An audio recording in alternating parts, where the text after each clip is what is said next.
This video is going to be a bit different than others. You're warned.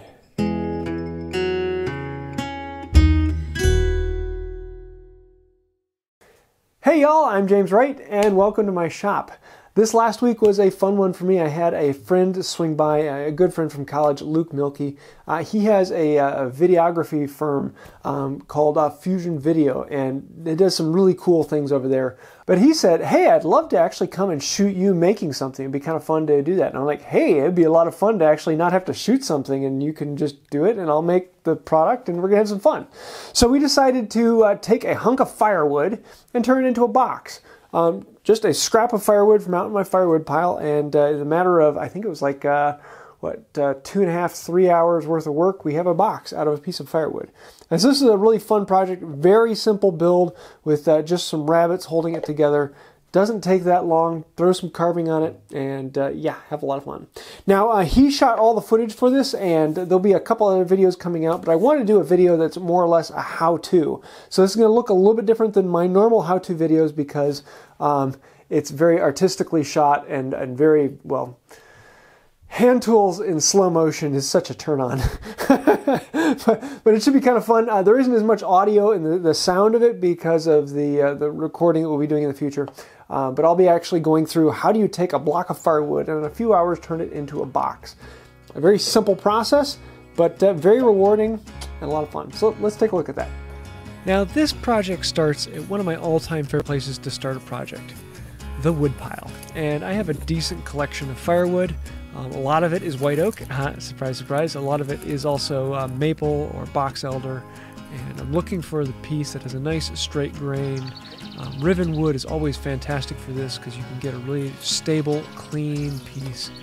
And it's really good wood for a project. If you can pull a project out of that size of a piece of wood, you are good to go. So we're going to take it back to the shop, and the first thing I need to do is get a good flat surface on this. Once you have one solid flat surface, then you can measure everything off of that. And what I like to do is flatten down one side and then flatten down another side 90 degrees to it so that I have two reference edges I can mark everything off of. I'm going to start with a scrub plane and clean off the surface and try and get it down to flat. No twist, no bow, no curve in it, and I can use winding sticks to judge if it is flat and true and make sure that everything is the way it wants to be. Once I have the surface relatively flat with the scrub plane, then I can come in with a regular bench plane and smooth it out. And this gets rid of all the marks from the scrub plane and then will fix any small problems that I had. Once I have it smooth, then I can come back in and check it again. And boy, I love this with the camera work on this. Seeing these dust particles coming off, just happiness. But let's go back and actually check this thing. You can use a winding stick as your straight edge as well as checking it for twist. And you can see if there's any bit of wind in there. Being such a small piece, you can get a really good idea and get it really close to perfect. Next thing I want to do is mark out. I'm going to be basically cutting 5 boards out of this, 1/4 inch wide by the thickness and width of the log that I have. So I'm going to use my marking gauge to put in all of the marks 1/4 inch apart. So I'm going to be making 5 cuts parallel to each other down this board. And to make those cuts, I love using my Robot style frame saw. I could come at this with a hand saw. It wouldn't take that much longer, but the frame saw is just that much more fun and easy to use, and you can just watch the dust coming out of it. It is a very, very enjoyable saw to play with.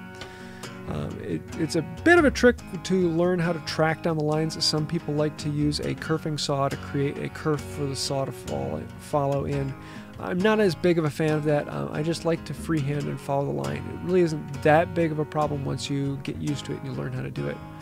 And I love this angle where you can see all the sawdust coming out. Each stroke is taking about 1/4 inch down this. It's about 2.5 inches thick of white oak, so it's not a simple cut, but it goes fairly quickly. About 15 to 20 seconds down each cut in full speed. But in this half speed, it's just it's fun. So once we get all of these cut down, you can see all the cuts parallel to each other, we can take them over to the bench and cut off the excess. So now I have 4 boards that are about a 1/4 inch, a little thicker than a 1/4 inch, by whatever the width of that log is I had. Now I need to go through and smooth out one side of all the boards. Once I have one side smoothed out, I can mark on the edge with a marking gauge how thick I want them to be and bring all the boards down to the same thickness. In this case, it was right at about 1/4 inch. And so playing back and forth, we can find out what the thinnest piece is and then bring them all down to whatever that thinnest angle is. And you'll have a really nice board. I want to take them over to the shooting board then and clean up the ends. And now I know that these are square and true and flat and all about the same thickness and ready to go. Next I want to cut off a bit on the end that is the same length as it is wide. This will become the ends of the box. And the other 4 pieces will then be the bottom, top, and sides of the box. And that way you can kind of get an idea of how this is all going to go together. We're going to put it together with rabbets. And rather than use a rabbet plane, I'm going to use a Stanley 55. It's just a fun plane to use, and I have about a 1/2 inch blade in there so I can set it to create a rabbet about the thickness of the boards so that there'll be an edge for it to go along. Once I cut the rabbet on all 4 sides of the end and 2 sides of each of the bottom and top, then I can come through and clean them out with a chisel, and I'll be occasionally checking them to make sure everything's fitting nicely and everything's kind of squeezing together. A chisel allows you to come in and really clean up the edges and make everything true and fit tightly. The goal of the matter is to make everything not cut out anything you don't have to until the absolute last possible moment. And that way you know you can sneak up on the line and get as true to it as possible. After cutting through all those and getting the fit in right, making sure that everything's the way I want it to be, then we're going to start gluing it together. For this I'm going to be using 2P10. I'm going to start by using a fast, thin glue here and just hitting it with some activator, and then I'll come back in with a gel and let that soak in. And the gel is what will hold it together. The activator is just the Now it's time for the fun part, the carving. And I get to pick out my chisels, but you know, rolling that chisel out is just too much fun to do once. So let's do it again in slow motion. Oh yeah. Okay, now we need to pick out a V-tool chisel, and then a skew chisel, and then there's a couple other little ones I'll use, but those are the 2 main ones. I'll print off a pattern. I just go onto Google Images, find a pattern that I like, and lay it out on there. I'll use a glue stick to adhere it down. That glue comes off very easily. And then we'll go about actually sharpening the chisels. And I'll leave this strop on the bench and sharpen every 5 or 6 minutes worth of carving. This really is a very easy process. Just follow the line. If you can follow a line with pencil, you can do this surface carving. Just slide the chisel in, follow along the line, stop where you need to stop. I'm using a small mallet to tap it in rather than just pushing with hand. With the hand, if you don't have the skill for it, you're going to push past the line. Whereas with a small mallet, you can just slowly tap it in place and get a lot of control with that tiny little mallet. Just tapping away on it and slowly working out. This piece probably did, about 15, 20 minutes or so to carve the top on this. Really didn't take that much time. And anyone with 5 to 10 minutes worth of practice can pick up this carving without any problem at all. And I say that with confidence because I've taught kids and teens to do this. And if you can hold a chisel and follow a line with a pencil, you can do the same thing. To get rid of the pattern, I'm just going to grab a card scraper and scrape off the pattern. And this is the first step in the finishing then, is cleaning up the wood. It gets rid of any of the burrs and little pieces sticking up and removes the pattern very quickly. And it's a very rewarding thing to clean up the pattern this way. Next thing, I want to come in with the smoothing plane and smooth out the box, all the joints, anything that's sticking up, any glue that is seeping out. Clean it off, give a nice smooth edge all the way around on all the surfaces. A finely set up smoothing plane will do this very, very quickly. And then I'm going to come through and chamfer the top and sides and pretty much all the corners of the bottom of the box except for the bottom edges of the box. On the 4 main corners of the box, I'm going to put a very heavy chamfer. And this chamfer is going to go all the way down until it meets the glue line.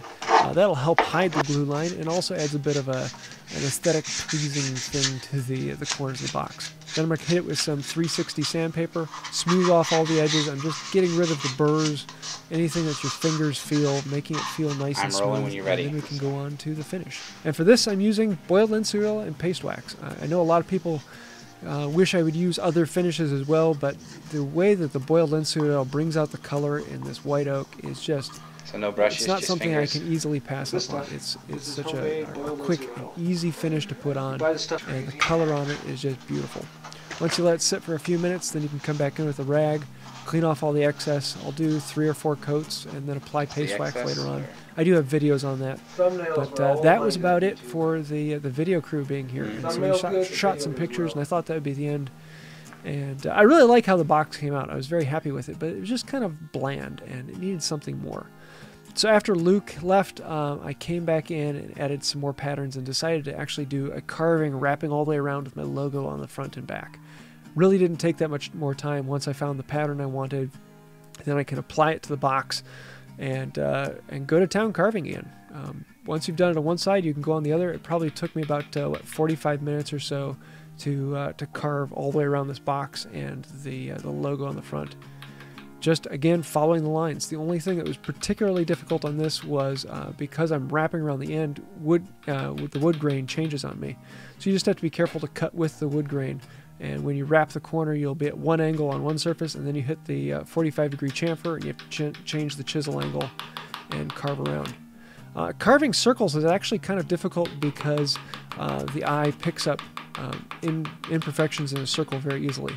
But as long as you follow the exact same line, I'm just using the edge of the white of the circle to guide me around, it comes out fairly well. For the lettering, I'm just going to hit these little tittles or whatever those things are on the tops of the letters and then carve them out. Basically the exact same thing I did before, except for rather than following a line, I'm just going to go deeper on some lines and narrow on others so you can see the rest. Then we scrape it off just as before, and then we'll get the chance to finish it again. Yay, I get another chance to use boiled linseed oil. I'll put another 2 or 3 coats on this and then finish it up with paste wax, and that'll about do it. I'm glad I went back and carved the sides. I think it just added a slight bit more finish to it. Took a little bit more time, but well worth it. Not half bad from going firewood to box. Happy day. So there you have it. I'm really happy with how this came out. What do I have a little box for? I don't know. What do you need a little box for? But I'm gonna keep it. So this has been a really fun one to do. If you'd like to see Luke Milkey's channel, I'll leave a link to it down below. Fusion Videos, and he'll probably be doing a few other videos. He'll be taking some of this footage and using it for teaching how to shoot video footage. And on his channel, he actually does several videos on what do you do for shooting video, more or less on the larger scale of a production, and there's some really good information, so definitely go check that out. So I had a lot of fun with this, and I hope you did as well. I do want to say thank you to the patrons on Patreon. You guys are the reason why this channel is here. If you'd like to find out about that and help out with Patreon, you can do so right down there. Also, if you'd like to subscribe, you can do that as well. The like and shares are fantastic, and you can check out Luke's channel right up here. That's about it for today. Until next time, have a wonderful day.